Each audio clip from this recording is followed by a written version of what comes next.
Hello, everybody. Hope you're all doing well. Give me a second here. I gotta recapture the proper window. I apologize for this. Okay, and boom. And there. It's almost like I kind of know what I'm doing. Yeah, that stuff's a little screwy from last time. I was on this thinking, why does my chair not want to go up any higher? It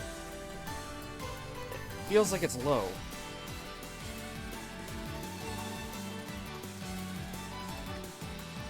Okay, that's what it is at its lowest setting. Yeah, I'm not doing it like this. Are you kidding me? There, that's better. So it was at its highest the whole time. What's up, Mochi? How you doing, buddy? Yeah, Grisaia time. We're finally back to it. Finally. Oh, it's been a long time coming. Very long time coming.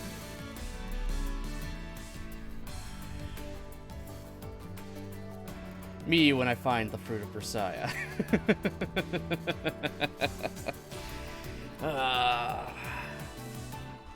Yeah, I've missed this game a bit. I've just been preoccupied with Digimon Survive and Variety Week. And also working, getting up at like 4:30 in the fucking morning. Oh, I'm so glad that's done now. I'm so glad I'm on my days off. Like, oh my god. I am so happy. I slept so well. I meant to keep watching my friend's stream, but I literally fell asleep at my desk. Like, I literally fell asleep at my desk watching. It's like, okay, I just need to go to bed. I was just so done. It all just hit me at once. When Yuji said, I am the fruit of Grisaia, I cried and shitted. Oh my god, man. Great, now I'm thinking of Morbius memes. It's Morbin time, guys.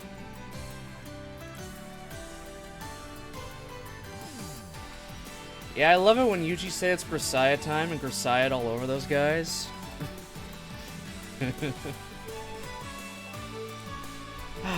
But anyway, jokes aside, we are back with Fruit of Grisaia, continuing on with our final route of the game of, you know, Yumiko's route. Finally, Ice Queen herself.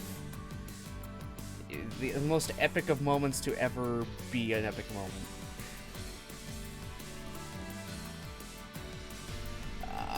Where the hell were we in this? It's actually been so long I forgot where we kind of left off. I think we left off after we finally told Yumiko, yeah, we've been hired to be your bodyguard. That's why I'm following you around. Also, why are people snooping in my room and looking at my notepad I've left on the floor by accident? You're excited for my review? I'm gonna check something very quickly. Right now, actually. I'm delaying this so much, but... Okay, just checking something. And... oh my fucking god, is it actually? Wow. Okay. Is there another one?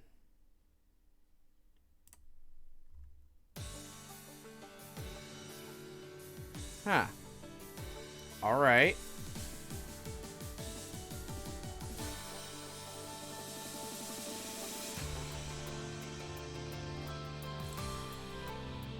Well then.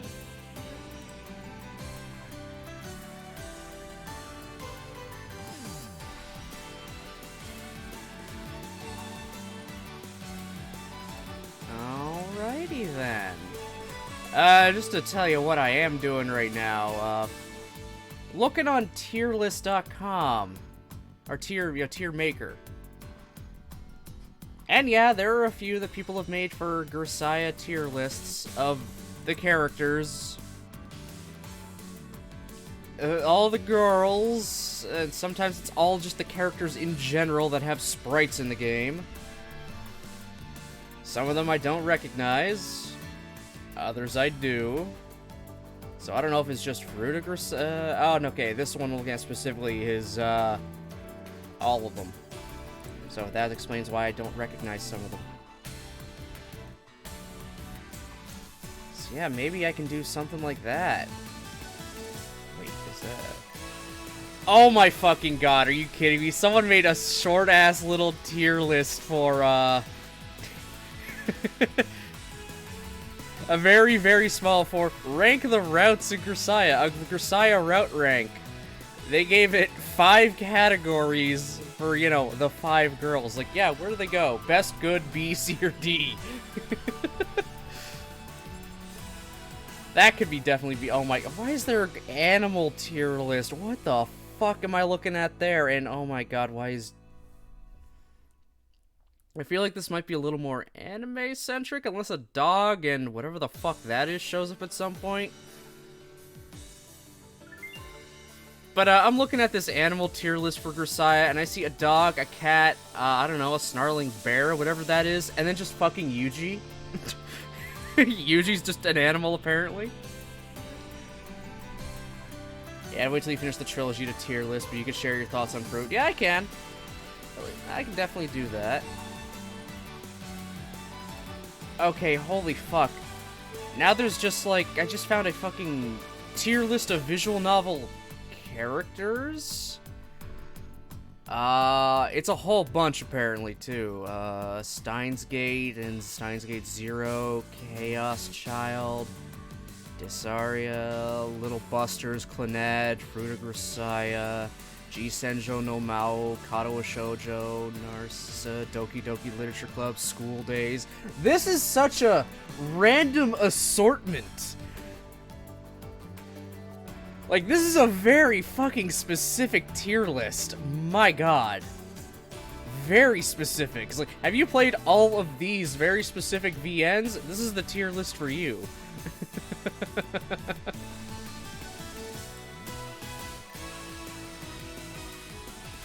Rintaro Triple S tier. Hey, Gardontar, how you doing, buddy? Yeah, I definitely have to finish the entire trilogy before I do a true big old tier list. But at least I know they're there. I know they are there, at least.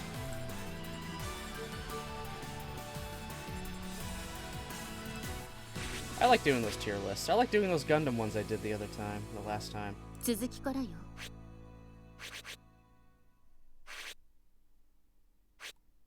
Okay, so yes, if I remember correctly, we left off after finally telling Yumiko, yes, we're actually your bodyguard, that's why I'm following you. After all the girls got creeped out and thought we were a stalker, which, I mean, technically, he is. The way he was going about being a bodyguard was very stalkerish. Following her around, taking notes about everything she does with specific times. A little sus, if you ask me. Little sus. But I mean, he cleared it up with her after she angrily and very angrily confronted him. There. Took care of something. So we're just gonna continue on from there, see how far we can get. I do not expect to complete this in the 2 days I have scheduled for this week. There's no fucking way. These Grisaia routes take a long-ass time. They always take a long-ass time, especially when I'm talking to you guys, because that's just how it is. Yes, I'm still tired. I went to bed late trying to keep myself up, and, again, I fell asleep at my desk. So, yeah, I've definitely delayed long enough. Let's just get right into it.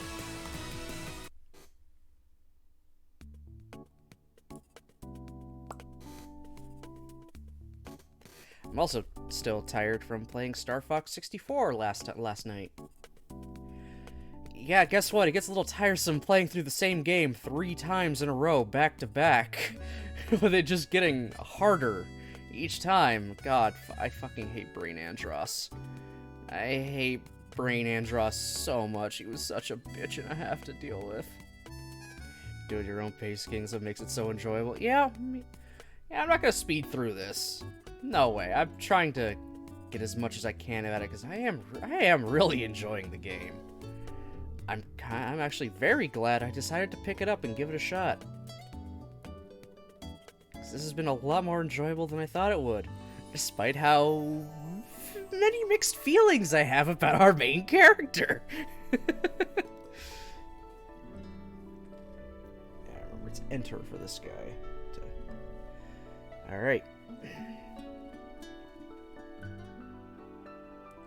Can't say if this applies to more typical student dormitories, but in this place, there isn't that dramatic a difference in atmosphere between school days and vacation days. The residents wear casual clothes instead of school uniforms. That's about it.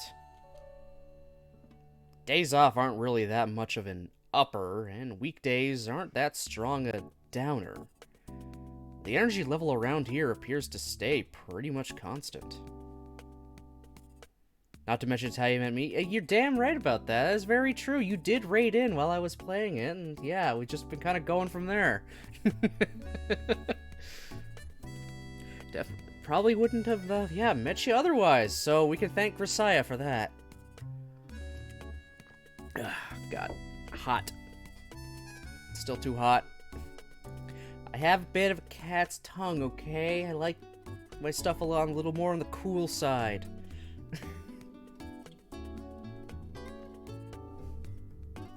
I really need to shave, too. It's just... it's looking bad. It just looks bad. At least... I'm just gonna shave it all off again. It's just easier that way. It's getting hotter out, so having facial hair just isn't, you know... I wouldn't recommend it. It just gets too warm.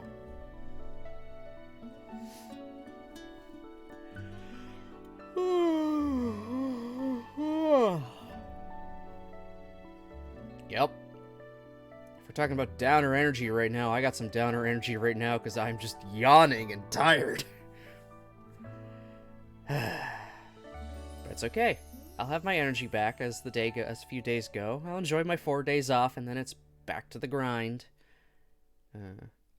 By the way, still really liking the DDLC mod I mentioned. Finish your route on Natsuki right now. Nice.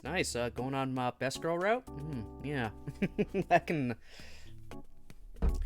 I'm letting it slide that you spelled it not sucky. I'm gonna let that slide. For now.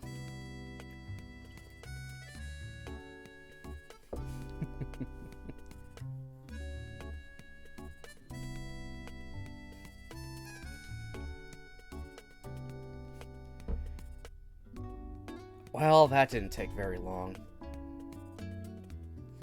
This Yuri slander won't be tolerated. Hey, I already fighting off 2 people who say Yuri is best girl. I can take a third. I can take a third.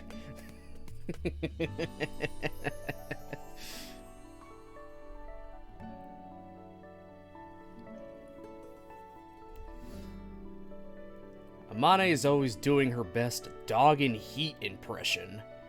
Makina's constantly babbling away in dubious Japanese. Sachi never fails to offer perfect service with a superficially polite smile. Oh shit, he sees right through it, damn. And Michiru, of course, is an idiot 24/7. Yeah, but I love this little idiot. You forget I'm built different? Well, come at me, bro.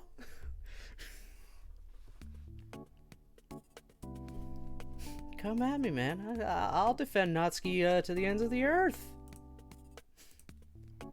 You never stand between a man and his waifu, or downing his waifu. He will, fight tooth and nail. And I have a lot that I like. I have a lot of characters that I do like and will defend. Yeah. I mean, pretty much most everyone does. They got their most favorite characters. They got their favorite characters that they'll just always defend.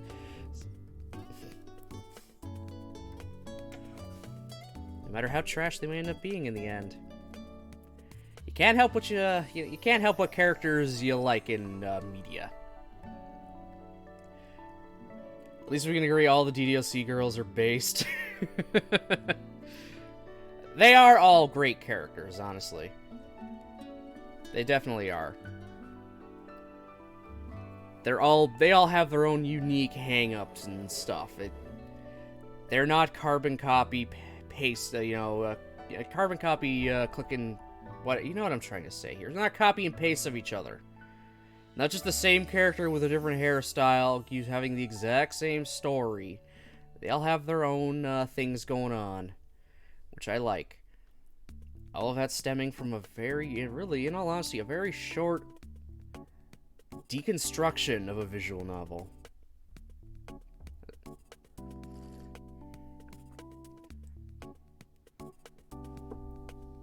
Wasn't meant to be a true visual novel, but people love it so much they turned it into a visual novel themselves in multiple different ways, which is really impressive. Honestly, the Doki Doki modding community is insane with what they can do and how much time, effort, and even money they put into these. It's crazy. Thankfully, I've had the misfortune... I've not had the misfortune of reading a VN with characters that bore me to death, but I'm sure that won't last forever. There's always going to be one at some point. You never know when it's going to happen, but it probably will. There's... Unfortunately, they can't all be winners. Then again, one you don't like could be someone's favorite. You never know. You just never know.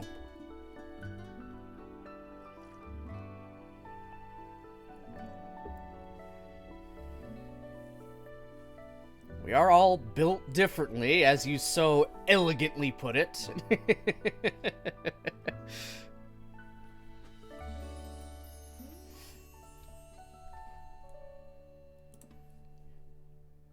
Again, I'm just going back to what's here on the page right on, screen right now. Yeah, Michiru is a fucking idiot, like 100% of the time. But she's still endearing. I like her. I like her a lot. That's why she's my best girl for this game. Even if the pseudo tsundere bias is showing with that, I don't know. Apparently, I like those. Apparently, I like girls that are gonna yell at me. Shut up.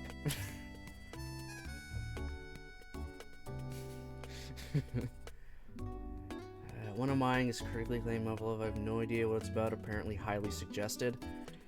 I know pretty much nothing about it either. I almost feel like maybe my one friend might know a little more, but I know absolutely nothing about it.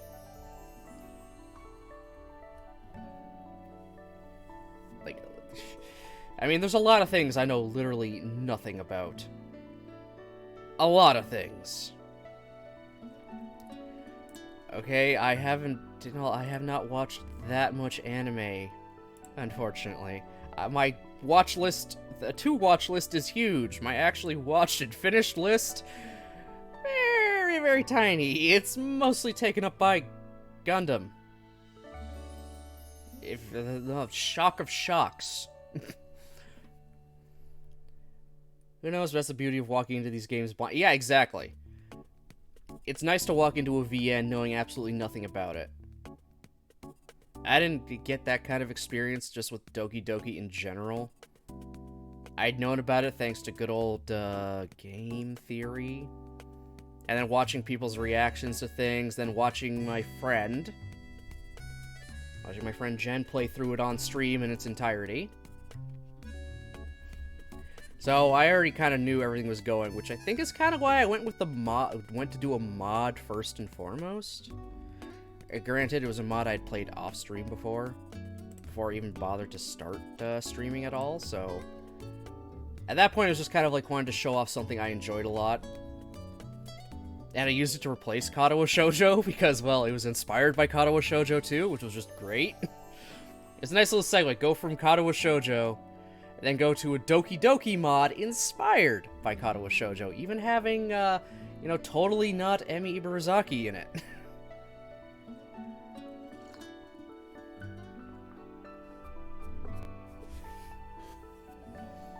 I wish I could read Katawa Shoujo again with zero...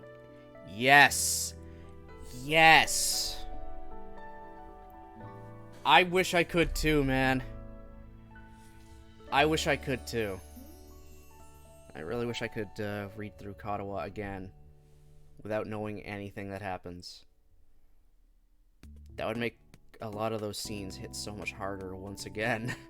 I mean, they still hit hard, for fuck's sakes. I cry at Lily's route every single time. Every time I do it, I'm gonna cry. Even in a fucking vacuum, I take one scene from that, I'm gonna cry. That's just how it is. That's why I'm looking forward to doing that Katawa Shoujo mod.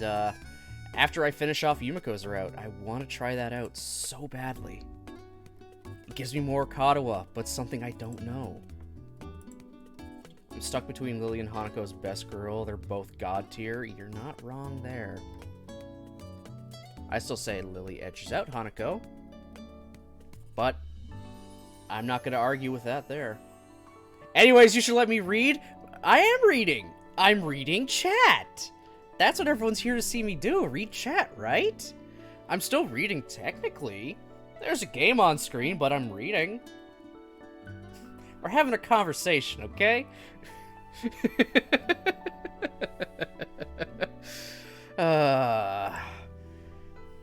That's all good. At this point, I think everyone knows this is gonna happen.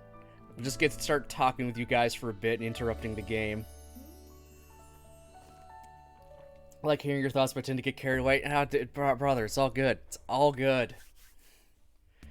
It's all good. That's kind of what my streams are at this point, too. I'll play some of the game, get into a nice conversation with you guys, back to the game, just kind of flip-flop back and forth. That's how it is. I'm cool with it. As just what my streams are. I feel like I'd be a mega asshole if it was just like, oh, yeah, cool. And then just kind of laser focus on the game and nothing else. Just do that, like, not even acknowledging chat. Based mindset? Yeah.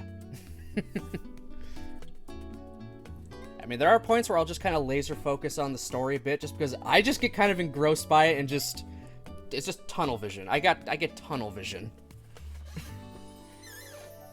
That's just me, though. I'll just get tunnel vision at times.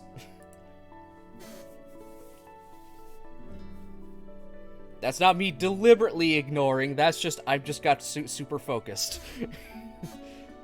That's how you know it's a goated story? Exactly. Or if it's a tough boss fight, I'm just really focused on not wanting to fuck up. Though those rarely happen because, apparently nowadays I don't play games with bosses in them. Well, I mean, I did. It was called Star Fox 64 yesterday, and all those bosses were easy as fuck, except for Brain Andross. Brain Andross and the Zonus pirate ship dude? He's the only other guy I lost a life to in the entire game because I didn't understand how his fucking battle worked. I mean, I finally got it because I survived long enough for Peppy to say something. Thank God Peppy was alive for that.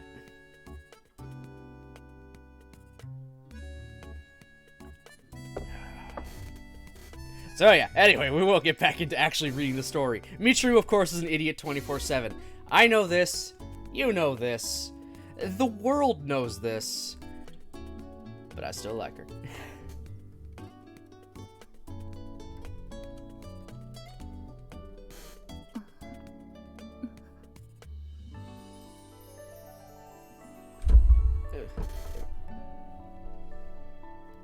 Likewise, this woman's expression doesn't change much no matter what the calendar reads. Gazing at the clouds outside the window, she reaches tentatively toward an umbrella, then hesitates. After a moment, the pattern repeats itself. Better not ready for Michiru Idol spin-off. I'm shocked that exists. I'm amazed. I am gonna go through that. 100%. I have to. I will. I'm gonna wait, hopefully, until it's on sale again? Maybe? and when I'm comfy spending more money on games again. I mean, I'm kind of comfy now, but I just want to wait a little bit because, well, because of that dentist appointment I had, that did cost a bunch of money. So I want to kind of get that little paid off more before I start buying other stuff like that.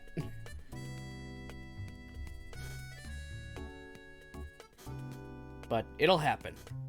It will happen.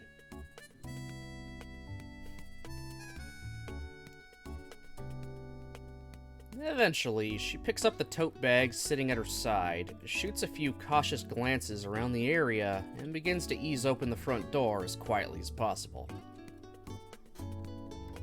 Yo.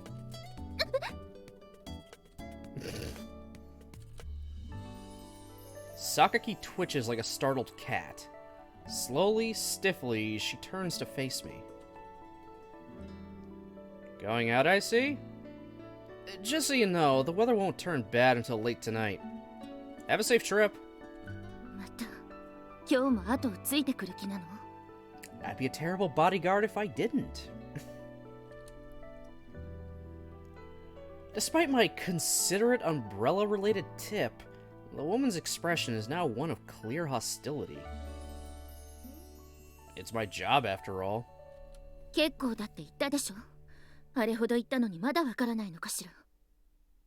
Sorry, you're not the one paying me to do this.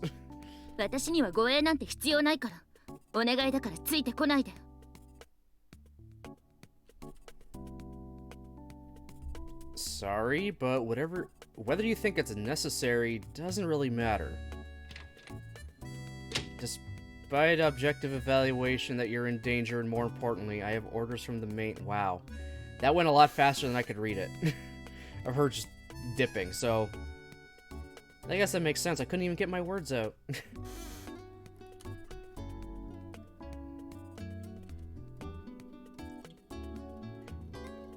Alright then. Time to go, I guess. これで3日連続ですね。どうやら有事の仕事が関係してるっぽいのは分かったけど、それにしてもあんだけ拒絶されても行かなきゃいけないって辛いよね。めんどっちいよな。でもどうしてボディーガードとかさせるんだろう。ユミコの周りってそんなに危険なこととかあったっけ？ You really said, well, I'm gonna go anyways. He's getting paid to do it. He's not just gonna sit on his ass here at the dorm and, rake in the money for it. That's just not in his character. Hey, Yusuke. Oh, it's okay so far. We're not too far in. We were just talking for a while. So we only, pretty much, just started into it again. お嬢様だってのはなんとなくは聞いてたけど。さあね、事情が変わったのかもしれないし、その辺は多分ユージも榊さんも教えてくれないだろうし。動向を見守る以外はないって感じでしょうか。そうね。まあ見守ってるうちにここで人情沙汰とか起きなきゃいいけど。Why'd Michiru have question marks over her head? みちる様、一人首をひねっていらっしゃいますが、ここで言う人情とは人の情けのことではなく、刃物で人を傷つけるの意味ですよ。Well, she came in like, we're going to start a discussion. Allow us to filibuster for the next 2 hours. Who needs a game? I think a punch by Gaim does it count as a fruit punch? Only if he's in Kiwami arms.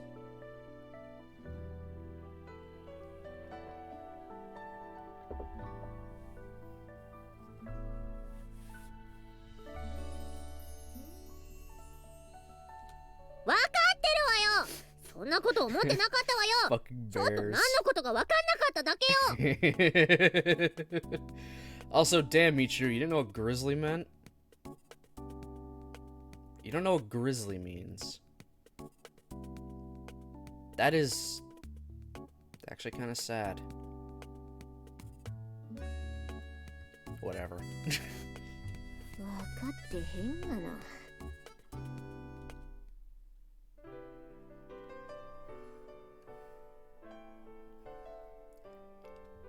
place where Sakaki spends her days off isn't far from the academy. Follow the footpath from our front gate until it turns to the south, then walk 300 meters or so along the prefectural road down to the sea, and you're there. There are a few obstacles, and nothing in the way of blind spots, so it's not much of a challenge as an observer.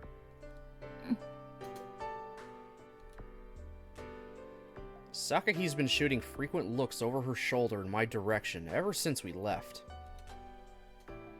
I'd guess 60% of the reason is her hoping to find some opportunity to slip away and escape my surveillance. The other 40's pure anger. As for concern on behalf of her bodyguard, clearly not even a single percent. In fact, the day after I admitted the truth, Sakaki tried to run away from me the moment she saw my face. The girl's only an amateur, so naturally it didn't take long for me to catch up. But since then, she's been constantly watching for another chance. Can't be too careless. Easy enough to catch up to her after she bolts, but there's always a possibility someone will attack her in the meantime. Far safer to constantly keep an eye on her. Someone say catch up? In a technical sense, I did say catch up.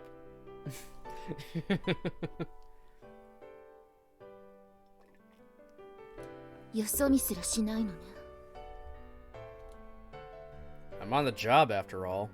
Look up my wages if I slack off. Sakaki heaves another heavy sigh, then heads for her destination with a slightly quickened gait. Easily matching her pace, I follow in silence. Now, this is a new CG. I don't think we've seen this before. I guess that's the railroads for the train that's in town? Alright, so cool. We're seeing another side of Mishima Cape. I like that. After less than 10 minutes of walking, we arrive at the riverbank. The river's called the Shinozaki, a smaller Class B river that flows down to the coast at Mishima Cape. Since we're close to where it meets the sea, it's fairly wide here, with a moderately sized bank on either side. Attention to detail based. Yup.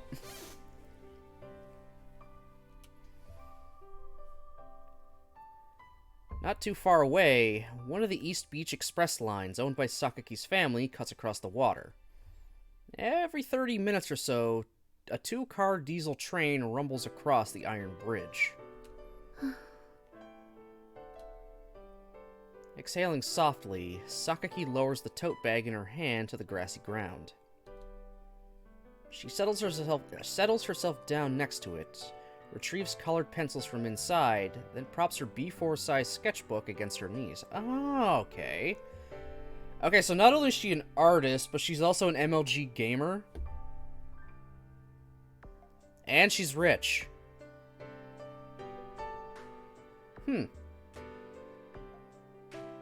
Alright. What other amazing talents you got here, Sakaki? I mean, rich isn't a talent, she was just born with it.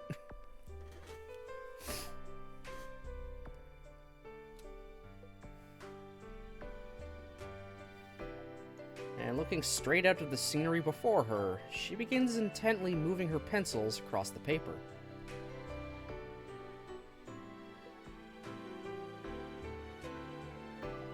Jesus Christ, that's one chewed up looking pencil head. Yeesh. She carving that thing with a knife to get it to a point? I mean, you can do that. It's not the best, but it's something. The angle? Yuji, you good, buddy? What the Dude! You trying to JoJo pose on us?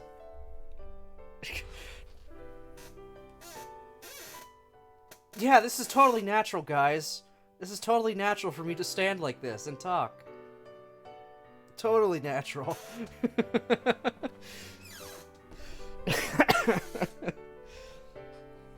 Reverse Michael Jackson. Oh my god.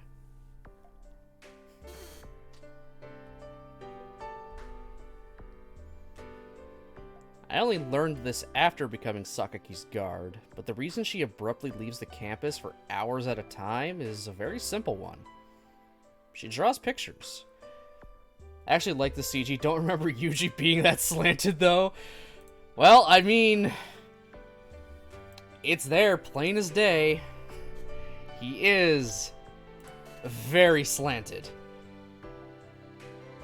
Very, very slanted. I'm assuming they're even on an angle, like the riverbank, you know, down itself, like that little hill. So, I mean, Sakaki sitting how she is right now, that's good. Yuji looks like he's trying too hard to show he's standing straight up on an angle. It's strange. It's really weird. He looks awkward. He looks awkward.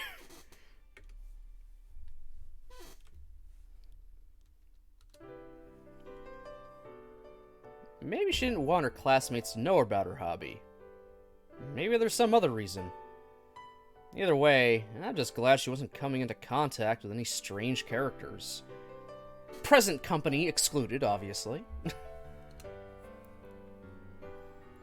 In that scenario, there would have been a lot of troublesome preliminary cleanup to take care of. But JB probably would have warned me if the girl was up to anything too risky. I'd never been that worried about her activities, in other words. More like mildly curious. ちょっと雲が少なくなって感じが変わったわね。 Sakaki's approach to her art is straightforward and orthodox. She begins by roughly sketching out the scene in general, and then proceeds to fill in the details little by little. She's not quite on the level of a dedicated art student, but judging from what I've seen of her work, the girl has a good amount of talent and skill. That said, I don't have much of an eye for art. I can tell she's good on a technical level, but I don't have many other impressions. Even if I did, expressing them would probably only irritate Sakaki further. Nice weather. Hanging back far enough not to get in Sakaki's way, I look up into the sky, feeling the sun beating down on my face. The latter half of July is always pretty hot, especially in this area. Nice refreshing scenery and all, but it's not the most pleasant season. Drops of sweat, the blazing summer sun. Vibrant picture taking shape. I shake my head to dispel the shadowy wisps of memory floating to the surface of my mind, then return my attention to the subject of my surveillance. Nose. The sun sinks to the horizon as if sliding gently down the slope of a mountain. All of a sudden, the area is bathed in orange light. Perhaps taking that as a signal of sorts, Sakaki gathers up her materials, stretches out her legs for the first time in hours, and slowly gets to her feet. Okay, there's no way I could sit in the exact same position for hours on end. I would have to move. I would have to move something. Even me being in my chair right here, sometimes I will, actually all the time, my legs are moving. Like even right now, I'm like moving my one foot just kind of up and down. Other times I'll try and rest them on like the legs of the chair, or I'll try to stretch them out. Sometimes I'll sit cross-legged in my chair. I'll sit on one of my legs. Weird as it sounds, it does get kind of comfortable. But then it gets uncomfortable once my foot falls asleep.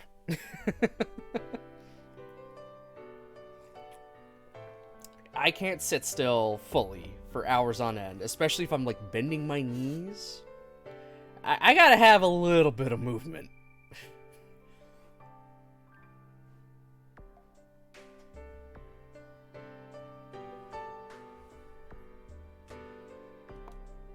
ね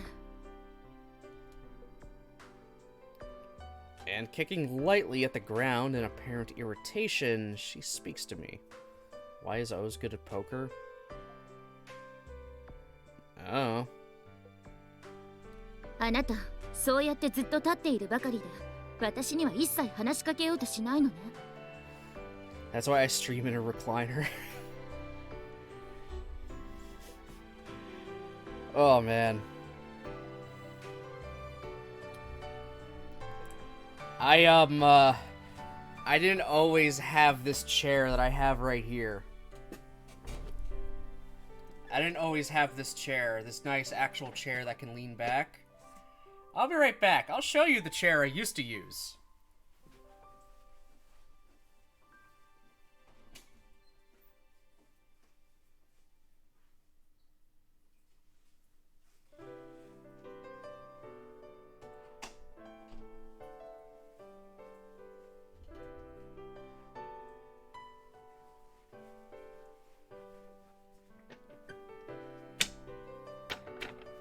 This was my old streaming chair. A hard-ass folding wooden chair.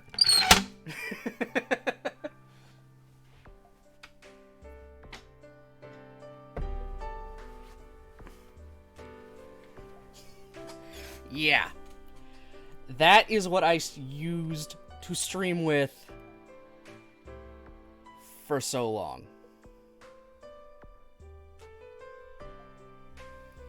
I did have another chair before this one, and after that one, it was another recliner, but it was like another one sort of like this, but it was just our parents' old computer chair they had,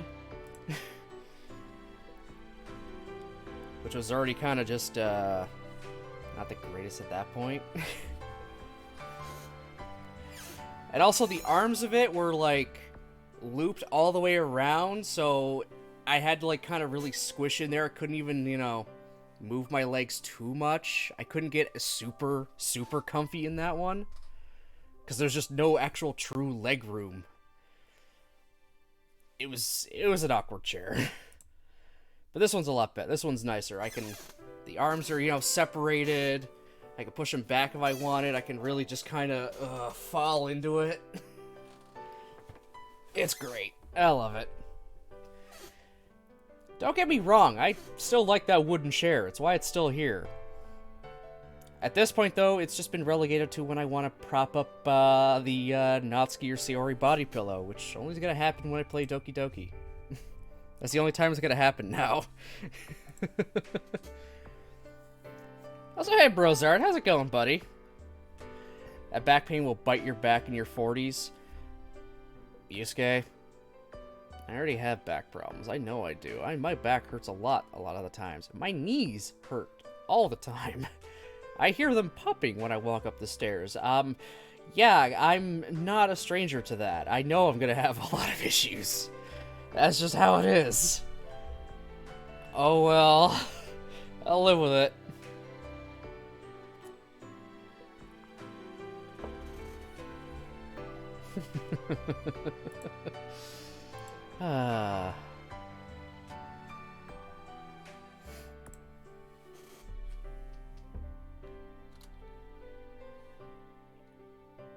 Did you want me to make conversation? まさか。ただいつもしつこいぐらいに私の行く先を尋ねるくせに、ここに来たら何も聞かないから不思議に思っただけよ。You came here to draw. Once I confirmed that you weren't going anywhere, I didn't have any reason to bother you. Oh, that's pretty cool.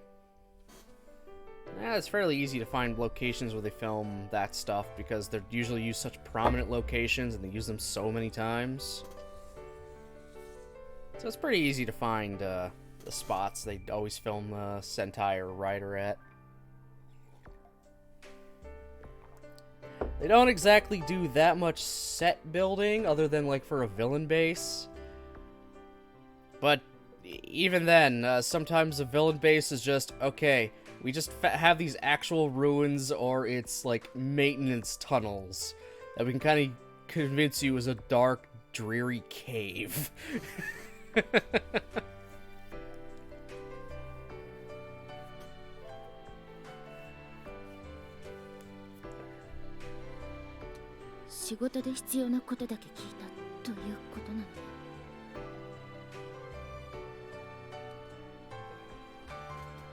That's right. Talking to your client more than necessary would be an expression of personal interest. When that's not relevant, the bare facts are enough.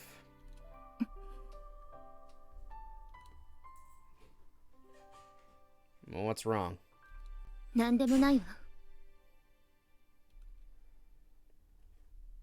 Sakaki turns her back in a somewhat grumpy fashion, hefts her tote bag off the ground, then begins to walk off without so much as a word. I follow her quick, irritated strides at a similarly rapid pace.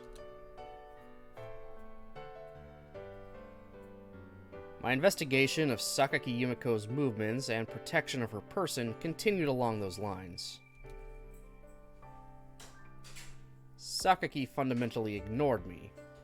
When she did talk, it was mostly hostile questions or arbitrary complaints. The atmosphere was badly strained, to say the least. I'm just gonna be right back real quick. Shouldn't be very long, so, yeah, BRB.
Alright, and I'm back. Sorry about that.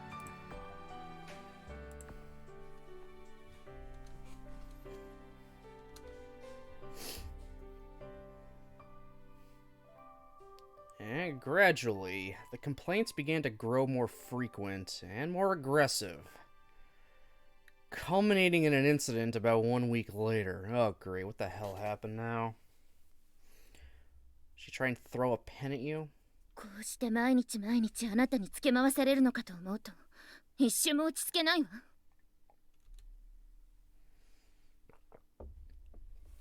Today, Sakaki seemed even more irritable than usual. She was reading in the lobby from early in the morning, and before noon she headed out to sketch at the riverbank. In other words, the two of us have been alone together more or less all day. Seems to have grated on her nerves. Stopping her drawing in the early evening as always, she gathered up her belongings more rapidly than usual, then stomped up to me and began to vent her spleen.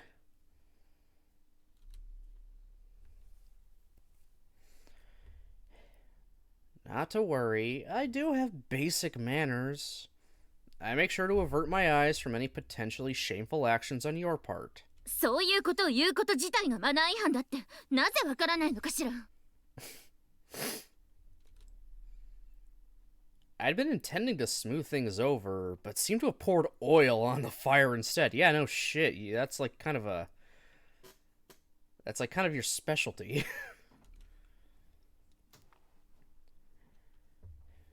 This is something I've been vaguely aware of for a while now, but it seems I have a bad habit of enraging women over the strangest little things. Oh my god. You've been vaguely aware of the fact you do this? How are you vaguely aware? You should be very aware.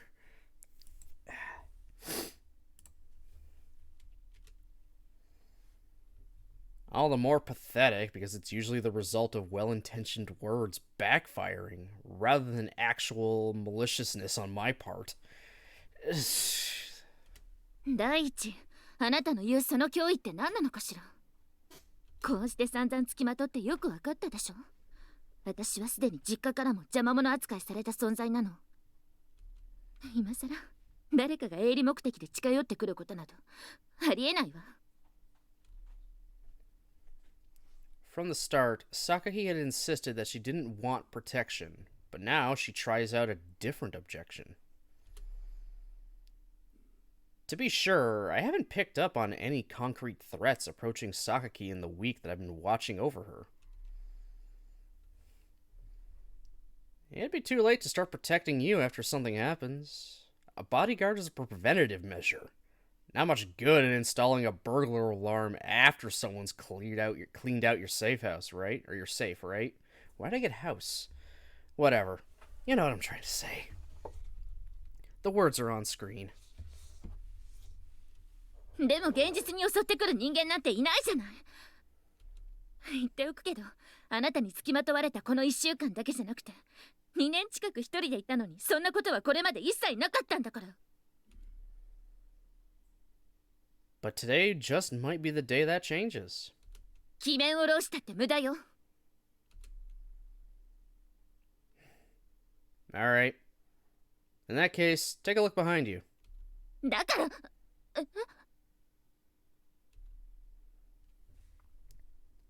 Sakaki starts another angry retort, but swallows her words as she notices that I've said something strange. There's been something wrong with this picture for a little while now. 背後って何があるのよ。Sakaki, too, seems to have finally caught the scent of something strange in the air. With timid, uncertain movements, she slowly turns her head to look behind her. Okay, is there actually going to be people here for her? What the fuck?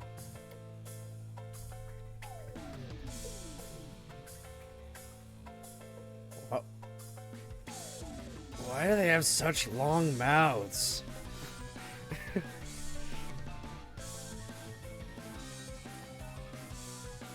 That guy at the far back next to the Mohawk guy, what is going on with his face? What is going on there?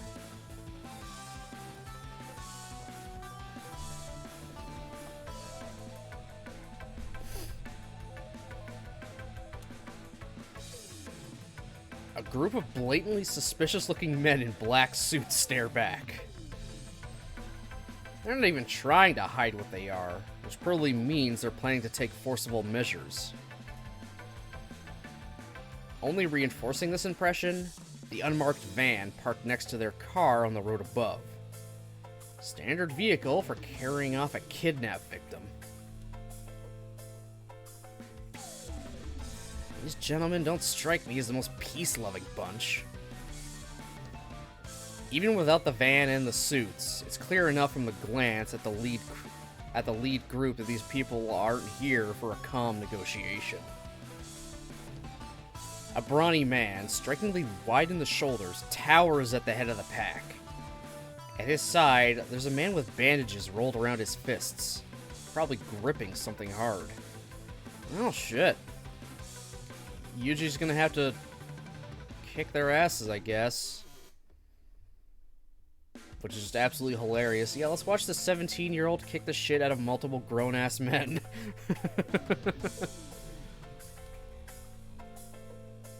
A third keeps his arms dangling loosely at his sides in the manner of a martial artist, waiting and watching for us to make a move.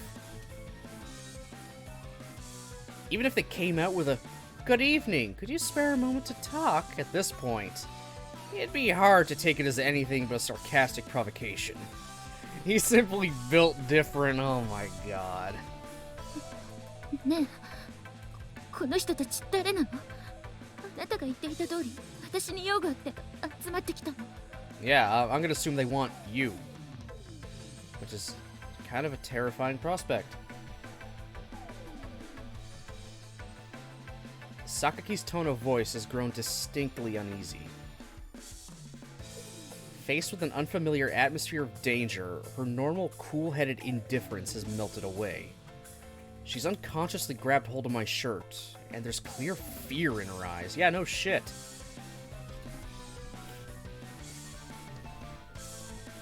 Well, I don't have much value as a commodity, so I think it's safe to assume they're after you, Sakaki. だって私は。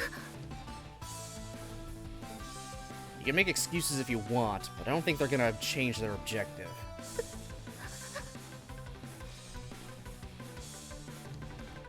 Sakaki's hand grips my sleeve even more tightly. The men approach slowly and silently, eyes fixed intently on us, looking for the right moment to take action. The three in front seem like the main threat. They got 5 others hanging back as support, including their drivers, but that group doesn't seem to have any combat experience. Listen very carefully, Sakaki. Drawing my face close to Sakaki, I push her long hair away from the side of her head. A shapely white ear emerges from its hiding place behind the black curtain. I speak a few quiet, blunt words into it. Stay down. Make yourself as small as possible, and keep yourself behind me. なぜ？ Just do it, alright? Unless you're eager to take a ride with these charming people. あなた、まさかこの人たちと？ Sakaki's question falters off halfway through, but her meaning's clear enough. I offer her a firm, empathetic nod. Or fuck it. It's not empathetic.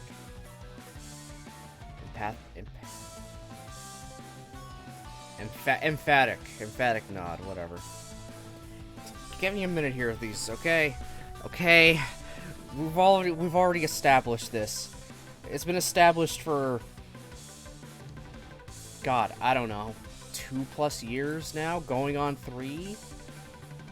That I get fumbled up on my words all the time. I try, okay? I try my best.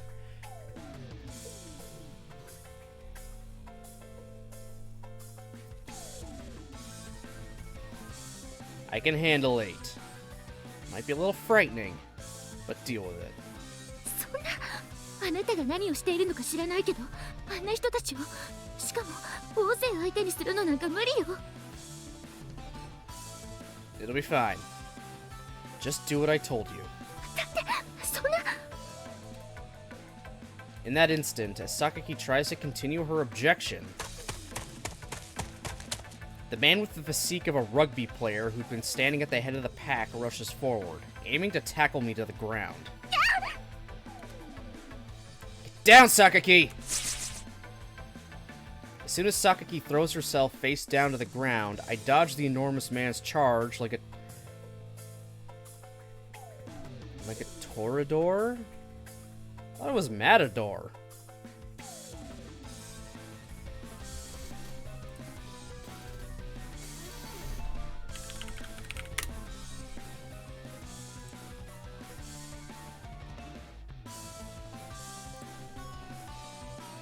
Huh.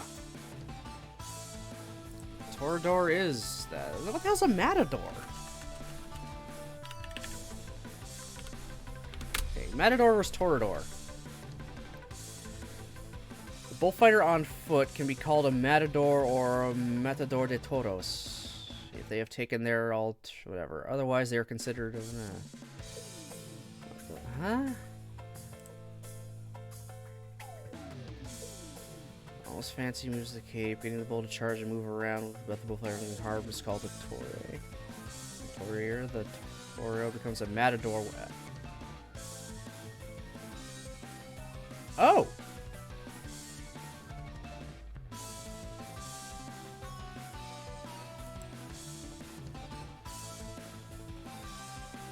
Huh.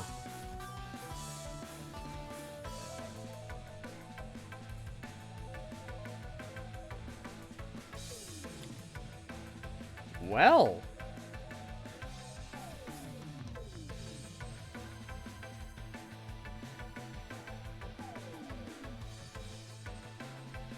Huh.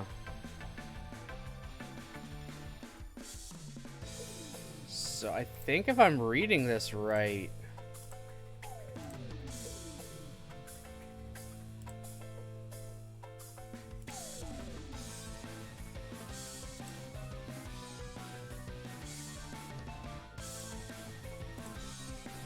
I think.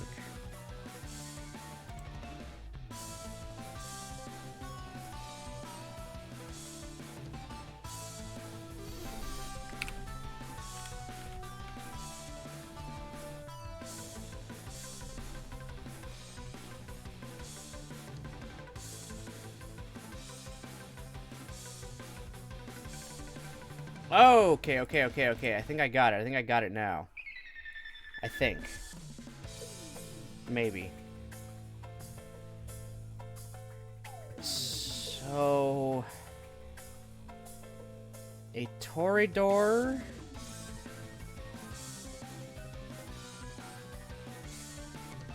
is someone who is a bullfighter on horseback? Matador is on foot and generally means killer, which is interesting. Okay, never mind. What the hell's a picador? Oh, a picador's a pair of bullfighters. Okay. Interesting. Okay, I'm going down one fucking hell of a rabbit hole here to figure this shit out.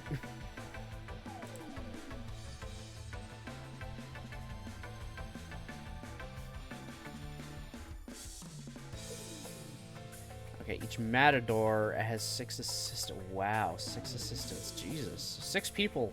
No, 7 people are working at... For one bullfighting thing, there's 7 people working it. That's actually really interesting.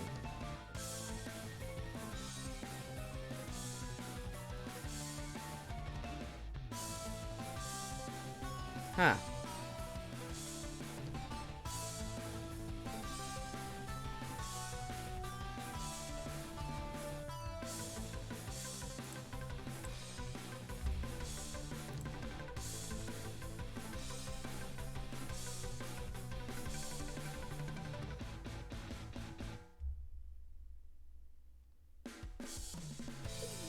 Just about my love since it was on sale. That's one for the stream.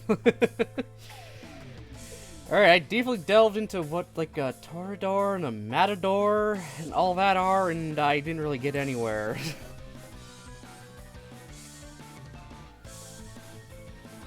Definitely something I have to look up more later.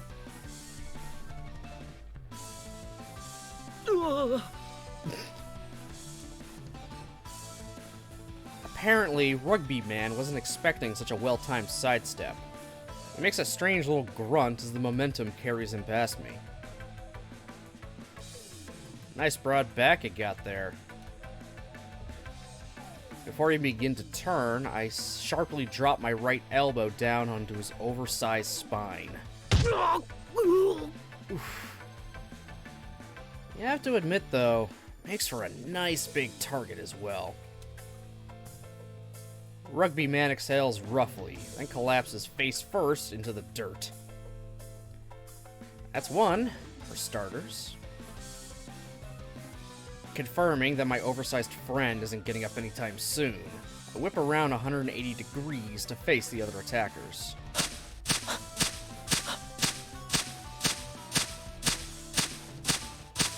Bandage Hands here is a different style. He's spitting out short pants at regular intervals, bouncing slightly from side to side in time to the rhythm. This one's shorter than me, but his body's abnormally slim and lithe.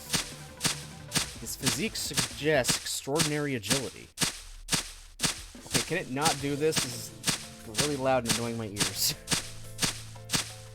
From his stance, with his right arm slightly below and behind his left, it's clear that he's an experienced boxer. If he lands a punch, it's probably going to be a bone fracture or internal bleeding. A slugging match with a boxer is never a good idea, let alone when he's grasping something. In other words, I need to dodge until I have a chance to launch a disabling counterattack to a weak point. What do you mean it's so subtle? Yeah, sure it is, man. The tempo of Bandage Hands' breathing grows steadily quicker. As he slowly begins to close the distance between us, the slight movements of his body begin to include something of a forward back sway. He's coming! The man exhales heavily and springs forward, his half-hidden right hand shooting out toward my face. I duck my head just barely enough to avoid the punch. Now within range, he follows up with a wider swing from the left. That's what I was looking for! Cleanly evading the second half of his predictable combination, I slide forward to point-blank range and land a violent kick to his shin. As Bandage Hands freezes up from the pain, I step back, pivot, and swing my fist into his right flank, throwing my whole body into the punch.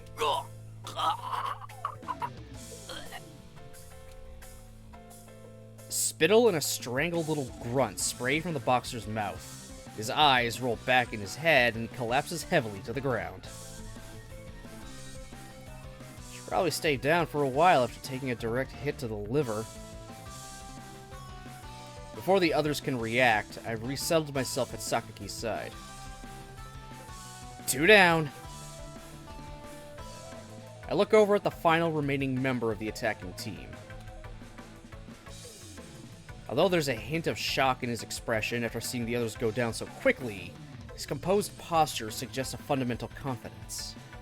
He clearly thinks himself on a different level from those two. His peculiar stance, involving constant movement of his limbs, reminds me strongly of the Chinese Kenpo my master taught me back in the day. Never understand why Discord doesn't have a poll function. Yeah, it'd make it a lot easier to do that rather than using a third-party site to set up polls. Or, I mean, doing the thing I usually, or I see other people usually do, it's using reacts to poll people. It's like, react with this emote for this option, or this one, which, I mean, that works well enough. It does work well, and oh my... I'm sorry, I need to save a picture right now.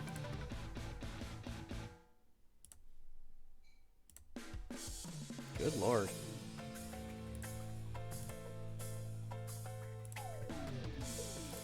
Sorry, it's something that appeared in a Discord. Just kind of like, oh my. It's Hideo Kojima and Nicolas Cage together in the same fucking room.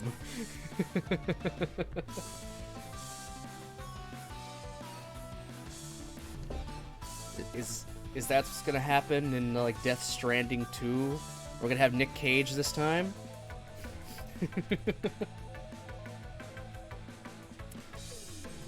No shot?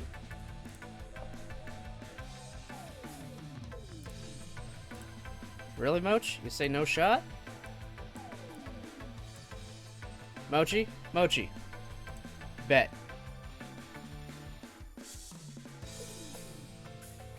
Nick Cage and Hideo Kojima, along with Kojima's new mascot.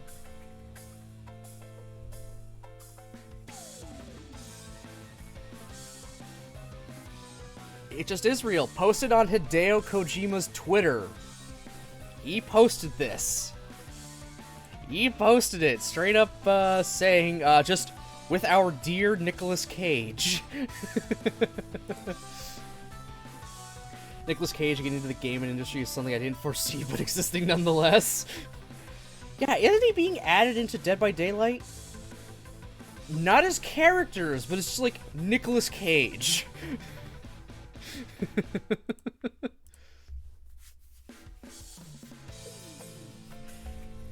You know what? I'm fine with that. Let Nick Cage get into gaming too. He's got to pay down that debt somehow. He can only be in so many movies.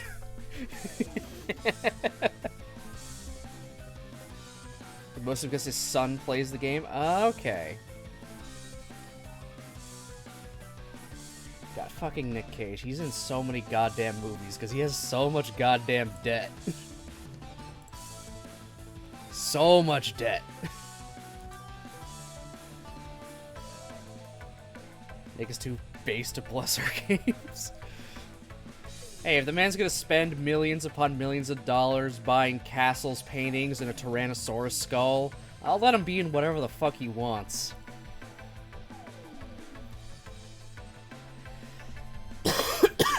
I mean, Nick Cage was almost Superman at one point. He was almost Superman.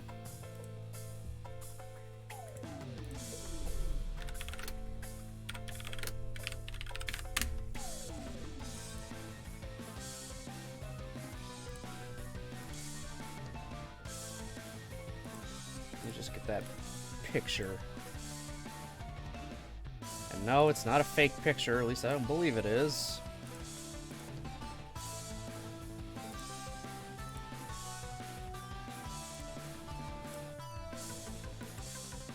He was, in fact, nearly Superman.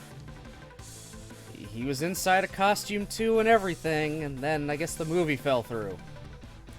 So it just didn't make it, but, yeah, he was nearly Superman. As young Nick Cage, too.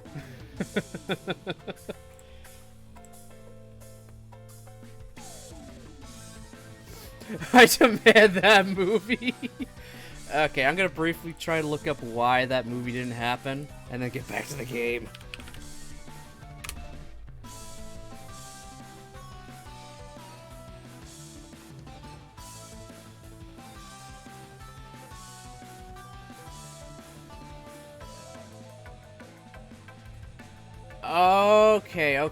Okay. I think I understand what it is now. I think.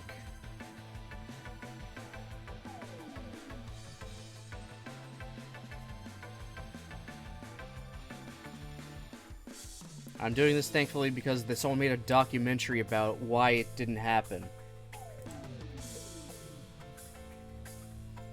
So the movie would have been Superman Lives in 1998, made by, what is it? Tim Burton, or at least partially made by him. Yeah, he was planning to direct it.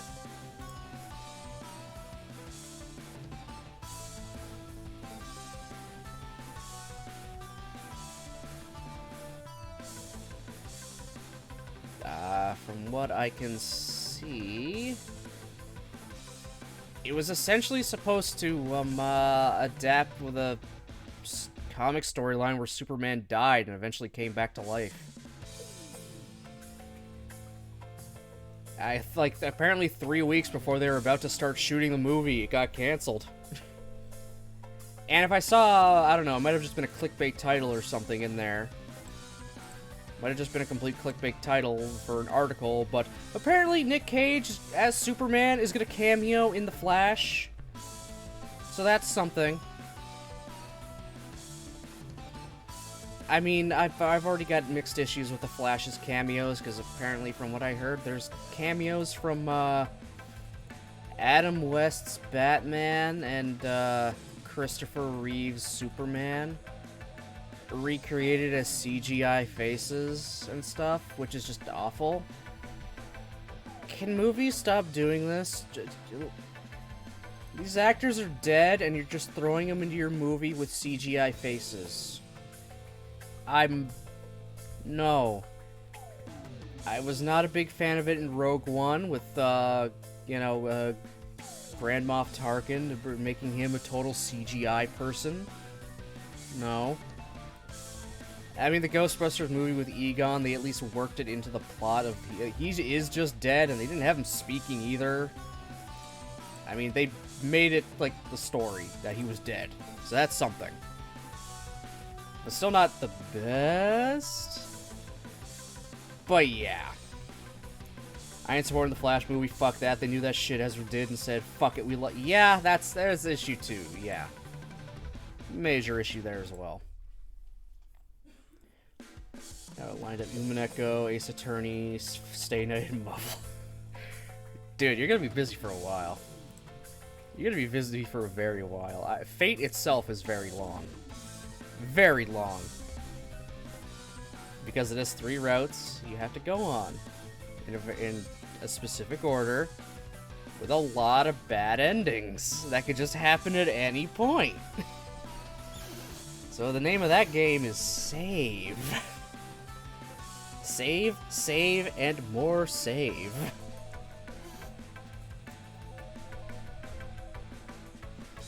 Alright. Finally back to the game.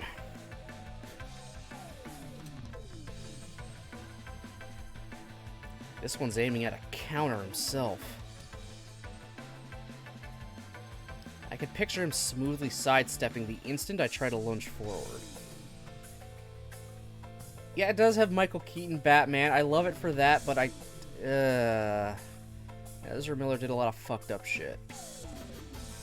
At that point, the movie probably either should have been canceled or recast him entirely.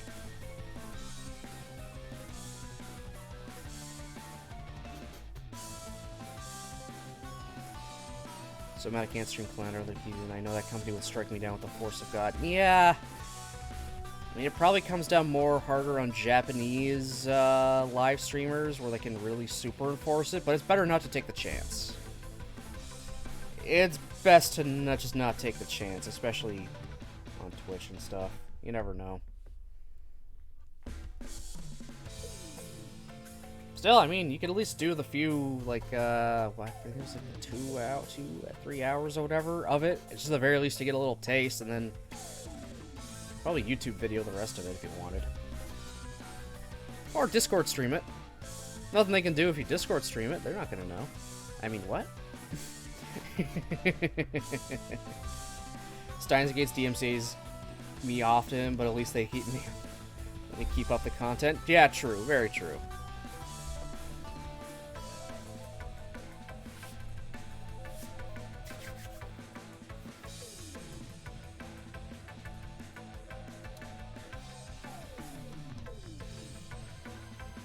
The loose swaying of his body might not look particularly intimidating to an amateur's eye, but I'm confident he's more dangerous than the others. Well, let's try a trap. Imitating Rugby Man, I spring forward like a sprinter, charging directly at the martial artist. He instantly slips away from my attack with a triumphant little laugh. From the side, he fires off a sharp kick aimed at my pivot leg. Took the bait. I swivel to grab his extended leg, then twist it roughly in my arms, bringing him to the ground in a leg lock. Specifically, it's a heel hook of the sort frequently seen in your nastier mixed martial arts competitions. I twist his foot back with my arms, causing agonizing pain that would normally inspire a quick tap-out. Oof. Of course, this isn't a match, so that's not an option. The man desperately uses his free leg and arms to attack me. But with his heel completely immobilized, it's impossible to gain the leverage necessary for an effective blow. sorry, but I need you to settle down for a while. Bringing the strength of my arms to bear, I bend the man's heel sharply to the side. Ow! The joints of his ankle crack loudly, and his foot turns in a direction nature never intended it to. The man lets out a strangled little scream, and I feel the fight go out of him. When I release the hold, he instantly clutches his ankle and rolls around on the ground, tears streaming down his face. That's everyone. Rising quickly to my feet, I place my body protectively in front of Sakaki's. The only men left standing nearby are two members of the support team. I glower up at them expectantly.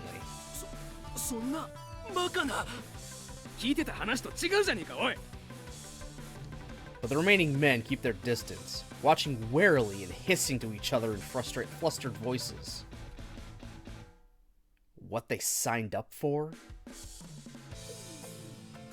Maybe the kidnappers hatched out internal contracts or something of the sort. Nothing I need to be too concerned about at the moment, I suppose. We're gonna run away now, Sakaki.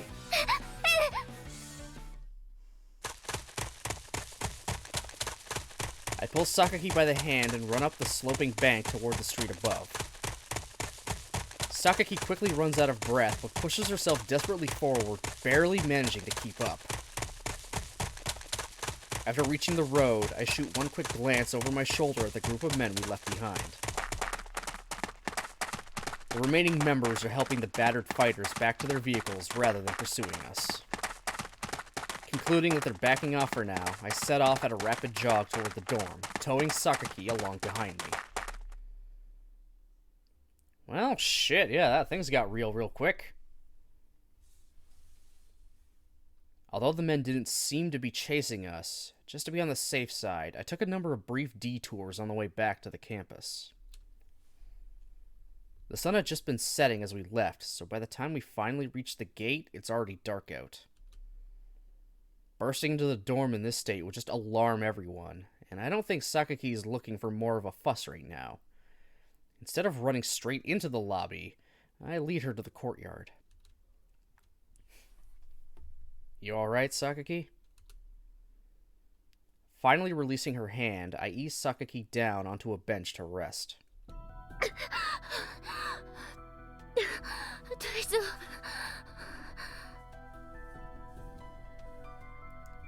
The girl makes an admirable effort to keep up a tough front, but after all the running, she's understandably fatigued.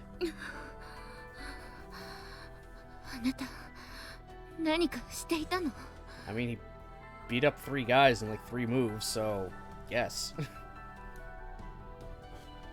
Something? That's pretty vague. You referring to my scuffle with those gentlemen? Sakaki silently nods her head. Well, I've been trained on how to deal with people proficiently in proficient in various skills. Where did I get proficiently? It's kind of relevant in my line of work. In my profession, you naturally meet people with a wide range of experience in this regard. Former Dan-rank Kempo practitioners, karate experts who made it to the nationals. Sometimes you even run into guys who competed in the world championships of something or other. Naturally, the same goes for our organization's competitors and professional rivals, so the instructors teach you a wide variety of coping strategies covering more or less the full range of martial arts. And by taught, I mean they beat the techniques into you. I myself suffered more than a few lessons that very nearly ended in bone fractures.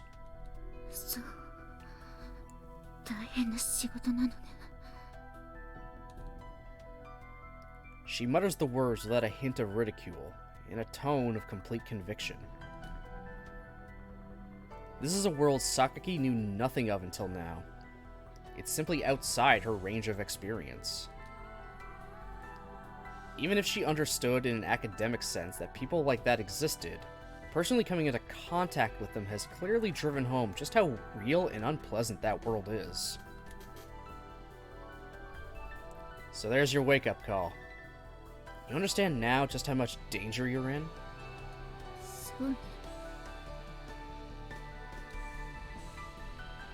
Sakaki nods with uncharacteristic honesty.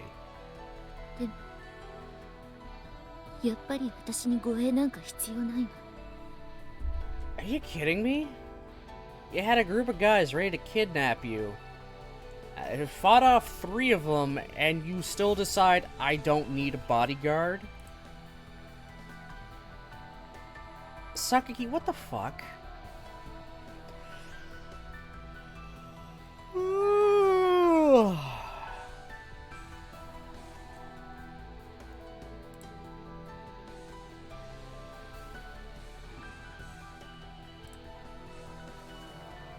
Your priorities in order, woman.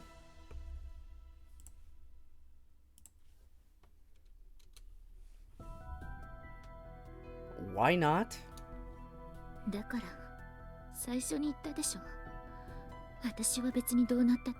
Oh, great.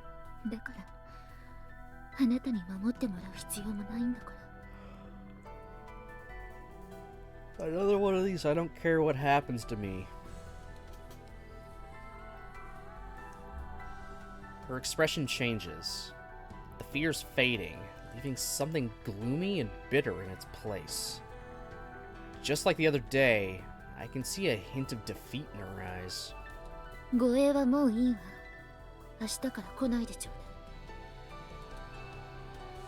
Sakaki brushes off a few clumps of earth from her skirt, then opens her bag and carefully returns the colored pencils scattered loosely inside to their box. When that task's accomplished, she takes the bag in her hand and rises abruptly to her feet.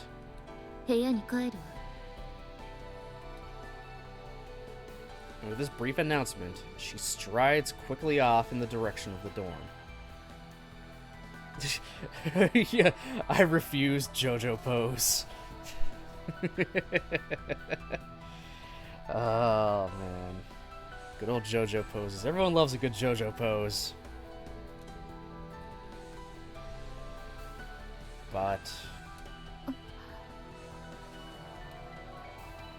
Sakaki stops dead about 4 paces away. After a moment's hesitation, she turns toward me and comes back. Her body's facing me, but her eyes won't quite meet mine. What is it? All of a sudden, she lowers her head in a slight bow. Do a JoJo pose? I don't know one off the top of my head right now. Let me look up a JoJo pose and I'll try to replicate it.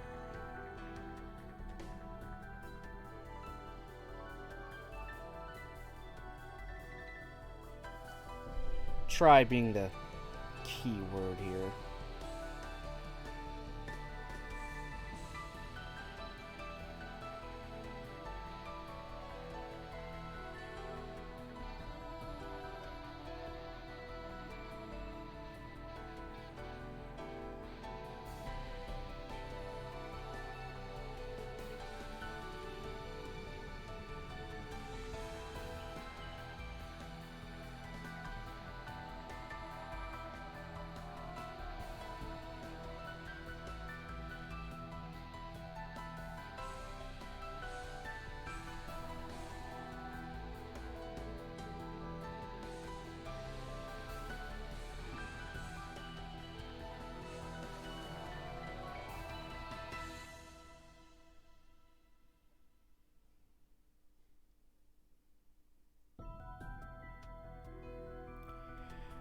You know what? Fuck it. I'll do a standby one. Switch to the Gunpla screen just so we got a full big picture of me. As best as I can with this. I don't think I'll get as low as I can. But I'll try. Get the chair out of the way. God, this hurts so much. Trying to DO pose is hard. I cannot go nearly as low as I want to. No way in hell was that happening. That was as good as I could get. Camera angle also sucked. That was my fault. I tried. I'm in a tight space here. It's hard to do things. I can't do anything as bombastic as a JoJo pose will. Can't even see my lower feet. Oh, it's fine. I don't have socks on. You can't exactly, you know, can't exactly show bare feet on Twitch for an odd reason.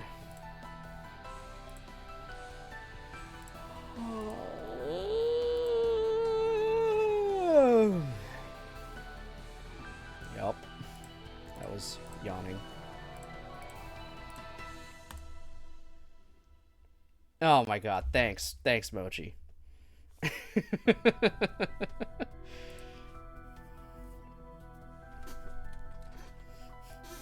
日はその助けてくれてありがとう。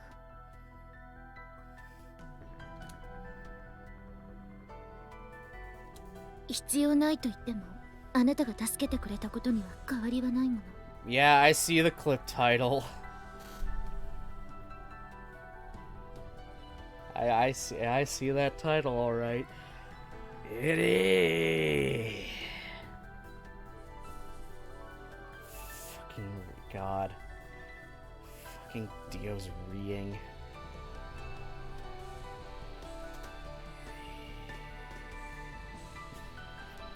Eventually, I gotta play a JoJo game. I do have one JoJo game. I have Eyes of Heaven. It has a story mode, so I could play that. I 100% could play it. But I got so many games I want to play. I mean, I think if you guys are in the Discord, you saw the picture the multiple pictures I have of my to-play list. All things I want to play. All things I need to finish.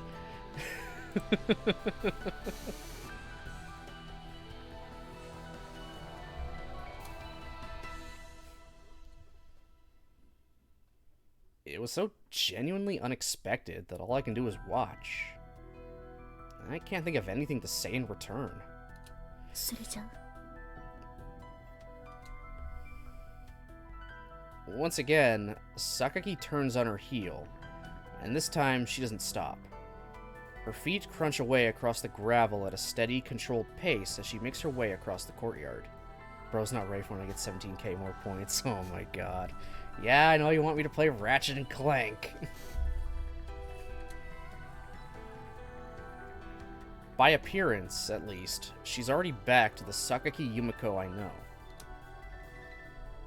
I watch her as she goes, thinking back over the events of the day. I have to say, though, that was strange.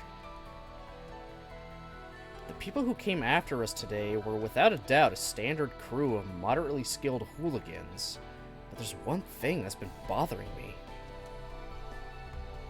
They came at me one by one, taking turns, like something out of a manga. That makes exactly 0 sense. I'm genuinely surprised you still remember. Oh yeah, I remember. I remember you wanted me to play it, and you're saving up for it. I know that. Don't worry. I remember that much.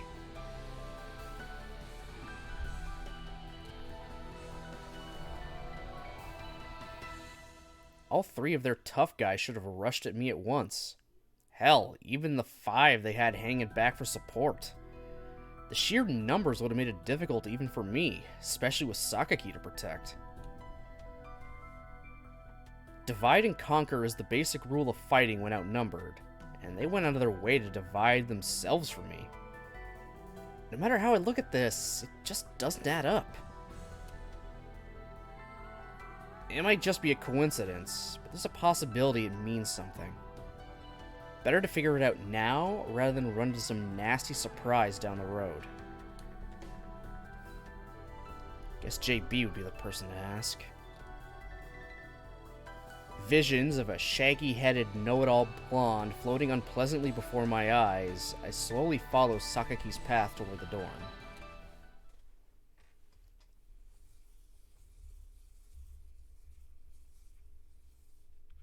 Yeah, from what I remember, her dad was gonna set up this kind of shit. I honestly wish Yuji was voiced. It would be nice. But I mean, if he was voiced, I would have much less to actually read. I would have much less to read. Approach your jobs from a detached perspective. Don't second guess your instructions. That's the fundamental attitude my employers have beaten into me ever since I got into this line of work. And in fact, I've never thought too hard about the jobs they give me. I just try to carry out my orders promptly, aiming for optimal efficiency and a near-perfect success rate. My master showed me the ropes, and she was the best. The field commanders, especially JB, give me precise and accurate instructions. I have the skills, and my employer tells me what to do with them. There's nothing to second guess. Never has been, never will be. Alright, just kind of hyping yourself up.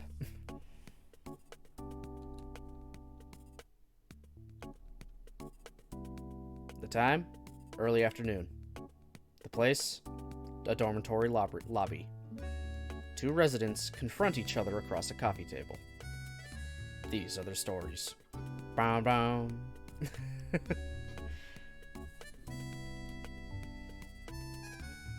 Normally, the word confront shouldn't apply to this sort of casual interaction between classmates, but when Sakaki Yumiko's involved, it's a different story. To be more precise, the withering power of her glare can transfer any encounter into a battle of wills.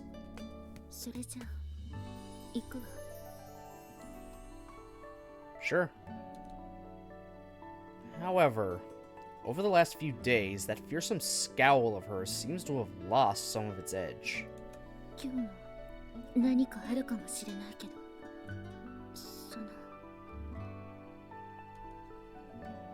Proceeding slowly toward the door, Sakaki mutters the words without looking in my direction. Her voice is unusually uncertain, carrying more than a hint of genuine concern. Don't worry about it. Whatever happens, I'll protect you.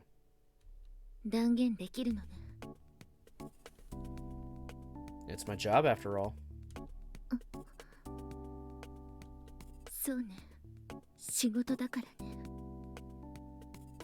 I feel like she's slightly disappointed that, oh, you're just protecting me because it's your job? You don't actually care, do you? She's not outright saying it, but I feel like that's kind of what's going through her head right there. It's like, yeah, it's your job. That's the only reason you're doing any of this. You're only doing this doing it because you're being told to do it. You're not doing it because you want to. The fishing.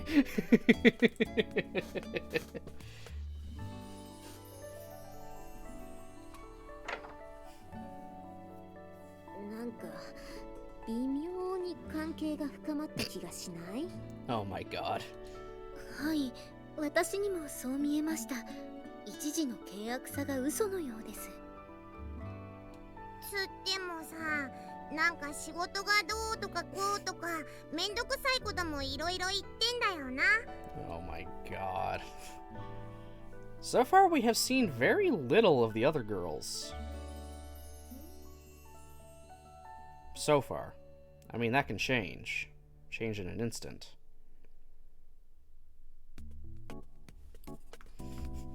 She wants him to sweep her off her feet and go, "It's for you, my love." Yeah, sorry, Yuji ain't that kind of guy. He never really is that kind of super romantic person. And the man's thought of a first date is, let's go for a 10K run. お兄ちゃんもどこかビジネスライクでやってるっぽい感じがするのよさ。何？ビジネスって仕事よね。ライクって何？生活だっけ？あ、それはライフか。で、ライクってなんだっけ？好き？仕事好き？ Oh my god. You're trying so hard, Michiru, and I appreciate you for it. Romance? I never learned that in training. みちる様、お菓子を差し上げましょう。マシュマロです。しばらくもぐもぐしててください。Oh my god. ありがとう。でもなんでGod damn it. まあ、確かにマキナの言う通り、倹約ではなくなったけど、微妙な距離感を感じるのも事実なのよね。謎は深まるばかりなのよさ。そうですね。もぐもぐ。これおいしい。もぐもぐ。Mogu mogu. I fucking love it.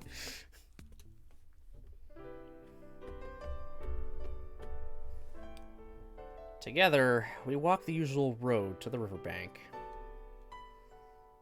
Although I'm not sure if together is exactly the right word. For a number of reasons. I mean, he learned a type of romance, but well, that's not so wholesome. Hey man, whatever floats your boat. Wholesome can mean something totally different to totally different people. Maybe in some universe someone thinks chains and whips are wholesome. I mean, what?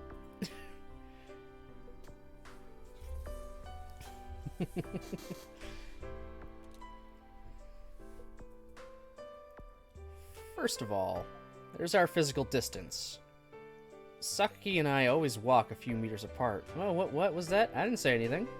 I totally didn't say anything.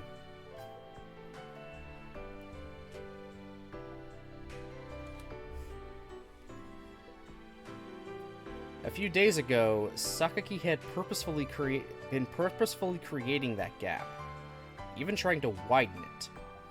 But now, if anything, I'm the one consciously maintaining our distance. Why do you stare at me? Don't be staring at me. I mean, you have to stare at me. That's why you're watching this. But hey, you gonna stare at me? You really gonna stare at me like that? Hey, guess what? Now you can't stare at me. I'm gone. Now you're staring at nothing. Don't you look like the fool?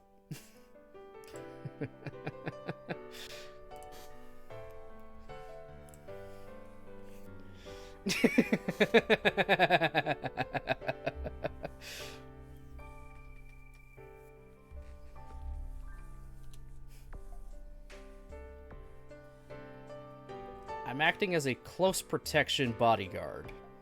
Normally speaking, the closer I can be to point-blank range, the better. But at the moment, there aren't any visible threats, and I don't expect any bullets to come flying Sakaki's way. The girl reacts strongly against overprotectiveness, so I'm trying to give her some space when I can. If I take a step forward and stretch out my hand, I can reach her. That seems the right distance for now. Sakaki soon assumes her standard, moderately rapid pace. No longer trying to escape me, but not looking back or making conversation either. Her long black hair flutters behind her. I follow at the same pace, careful not to fall behind. Since the first attack several days ago, Sakaki's outings have constantly been attracting similar groups of shady, suited men. Sometimes they're lurking around in the distance. Sometimes they try to forcibly approach. Their objective seems to be a kidnapping, but obviously that hasn't happened yet. I've been continually scaring them off, physically repelling their abduction attempts when necessary. As such events became a part of her daily routine, Sakaki's previously defiant and indifferent behavior started to change as well. Only natural, I guess. No matter how much the girl insists she doesn't care about her life, the experience of real danger probably inspired some fear. Presumably, this softening in her attitude toward me is a byproduct of that change in her state of mind. That said, Sakagi doesn't seem to have completely sorted things out internally. She's stubbornly continuing her usual trips to the riverbank, as if refusing to admit that she's afraid for her own safety. And so, once again, I find myself walking along at a regular distance behind her, carefully scanning the area for suspicious vehicles and pedestrians. Nothing for the moment, as usual. So far, the incidents have taken place with very consistent timing. Not that I'm letting my guard down, of course, but if the pattern holds, they won't be showing up until early evening. When we arrive at the riverbank, Sakaki settles down on the ground and begins taking her art supplies out of the tote bag.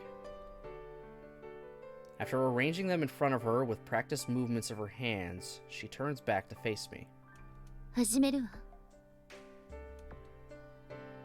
Right. And after this brief comment, begins her sketching as usual. There's no real need for her to announce this to me, but now that things are slightly less tense, she's making a habit of it. For all her coldness, the girl's given to odd little gestures of courtesy. Comes with being well-bred, I guess. Oh my god, back to the JoJo posing Yuji.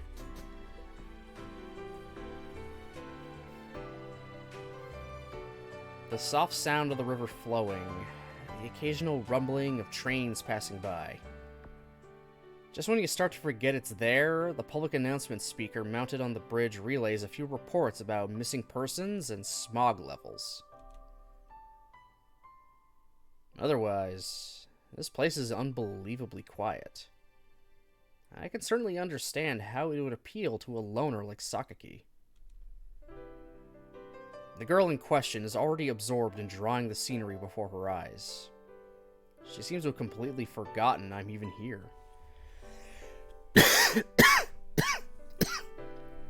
Think the effects of flowing leaves are cool? Oh, yeah. Honestly, the CGs in this game are great. Just the little effects they can do to enhance it are just cherry on top.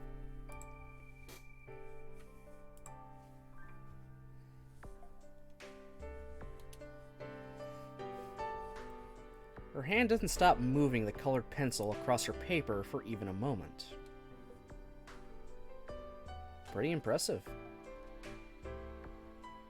On the sketchbook page, a vivid sky punctuated by wispy clouds takes shape above an expanse of green. As I watch, a faint shadow stirs painfully somewhere deep inside my chest. Damn, not again. Fragmented memories, hidden in the cracks and crevices of my brain like pieces of rubbish, react to the slight roughness of the sketchbook paper. She's drawing the sky with deft movements of a light blue-colored pencil, filling the page with shades of cyan. But from in between those strokes of color, I see something black and ugly oozing out, overwhelming the sky, rotting it away. And when the page is covered in that sickening darkness, a blood-red image begins to take shape above it. A face. I push it out of my head with a desperate effort of will. I don't have to worry anymore. I don't have to think about anything anymore. That's all behind me now, isn't it? What's past is past. I should understand that better than anyone. Even now, it finds the smallest gaps in my defenses. It pushes its way effortlessly into the present. Stay away. Stay the hell away. The person I am today struggles with the thing attacking me. Forcing myself to focus on the reality before my eyes, I draw deep, slow breaths. And in time, the dark entity dissipates. What in the is this more the devil that possesses his right arm bullshit? Or is this just some more trauma he has? It's probably more trauma. If I were to guess. Just a crap ton of trauma from his life and a half. A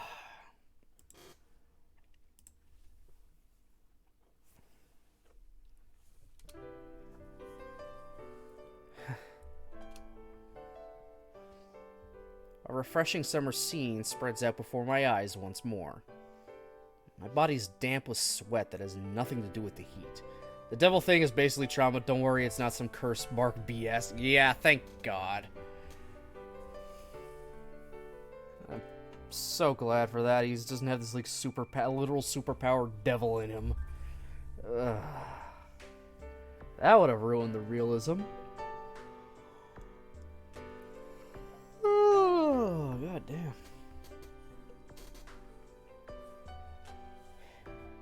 Won't let me forget about you that easily, huh? I mutter the words to myself too quietly for Sakaki to hear. I can't erase the memories, but at least my voice is erased by the breeze. The wind that blew my words away carries the clouds above slowly toward the sea. The sky itself is beautiful enough to seem artificial. At its very edge, a tinge of red begins to grow. Alright. They gotta have their nightly, attempted kidnapping attempt. Just as when she began, Sakaki informs me briefly that her sketching session has concluded. At first, she just put away her materials silently, then head back without any fanfare whatsoever. But recently, she's been considerately letting me know. I see. Unfortunately, it seems like they're just getting started here. My voice has more than a little tension in it. Sakaki's expression instantly grows gloomy. Yeah. It seems like we got some troublesome ones on our hands this time.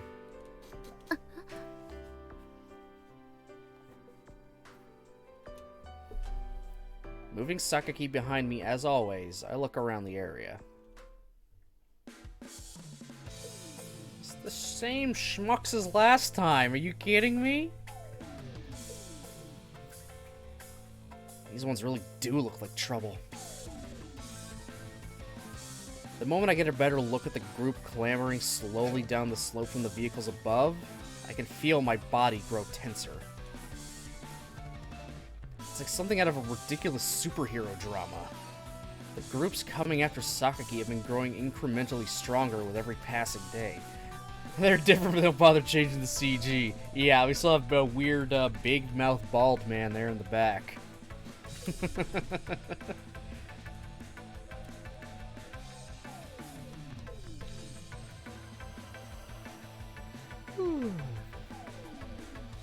At first, I've been able to deal with them without breaking too much of a sweat. But by now, the fights are starting to get too close for comfort. This pattern needs to change, and soon. It would help if JB was answering her phone. What the hell's going on over there anyway? There's some strange common features about the behavior of these people. My suspicions about their unnatural actions during the first attack have only grown. I wanted to discuss that, as well as hash out some countermeasures to reverse this rapidly deteriorating situation. But my beloved supervisor has suddenly decided to stop responding to my calls. That's extremely unusual, especially during a mission. Thinking about it from another angle, it could well be that she's deliberately cut off contact after deciding it would be counterproductive somehow. In other words, an implicit message to focus on the problems in front of you for now. That said, if this goes on much longer, it's gonna get tough. As always, the group approaches only gradually, tightening the net around us little by little as if to intimidate. Yeah, Ruby's been here for a bit. She's just here. Yeah. She's just there.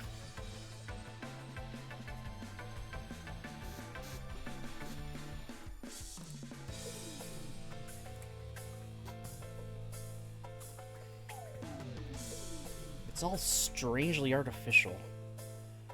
The inefficiency of their movements must be intentional. But I don't know what that means, and I can't act on the basis of vague hunches. For now, the only thing I can do is protect Sakaki Yumiko from the threat in front of us. That's my job, and my responsibility.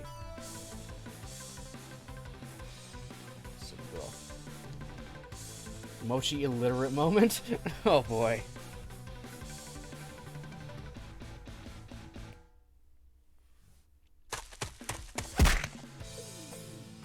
They're coming. Dodging the first man's kick by a hair's breadth, I grab his ankle and wrench it sharply upward. Before he even hits the ground, I can hear the second and third attackers rushing up from behind. I immediately spin around, pull Sakaki to safety behind me, and take a stance. Jesus Christ. 大丈夫なの？あなた。How many times do I have to tell you I'm fine? だってあんなに殴られたり転がされたりしたのに。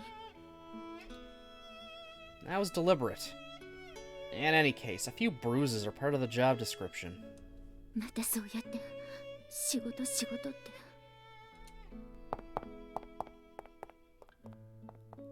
ユージ。だんだんと生傷がひどくなってきているのよさ。She wants him to actually give a shit about doing it to protect her, not, just because it's a job. Just a cute soon. Oh my god. What's up, honey? It's okay. We'll be done soon. We'll be done soon. Go lie down. Go lie down. これはもう例の件を進めないといけませんね。What?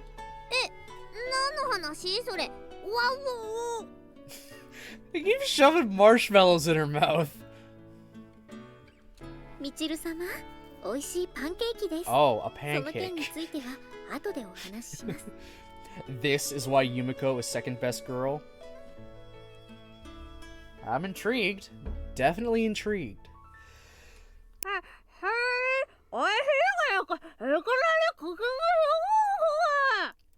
ha ha ha what?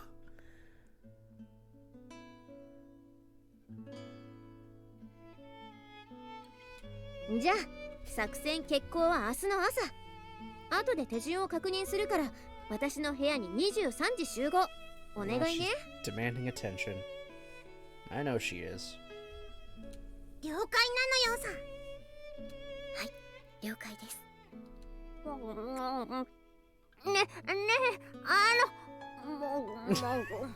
Oh my god, Sachi keeps stuffing her mouth. Okay, perfect. That's actually perfect timing now.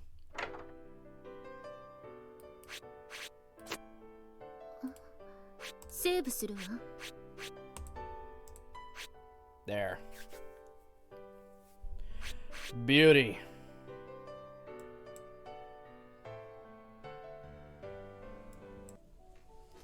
Ugh, perfect. That's kind of good. Got another 2 hours down. Got through a nice little fun scene. Oh, fun scene also. God damn it, my head's cut off again. There we go. Okay, what do I have on the schedule for tomorrow? I believe it's just gonna be, yeah, more Grisaia. Yeah, we'll get through more of it, probably another 2 hours or so. Ruby is lonely. She's doing this a lot more often now. She probably needs to go outside. You gotta go outside, honey? I'll let you out in a second. I'm just ending up, okay? So yeah, more Grisaia for tomorrow at about the same time, 10-ish. Sorry I was a little late today. I was just comfy and tired. And just a slow moving because it's my day off, so yeah. I will be working on my schedule for next week tonight. So I should have that posted out in the Discord, you know, sometime later tonight. So, I'm gonna try to check good old thingamabobber real quickly here.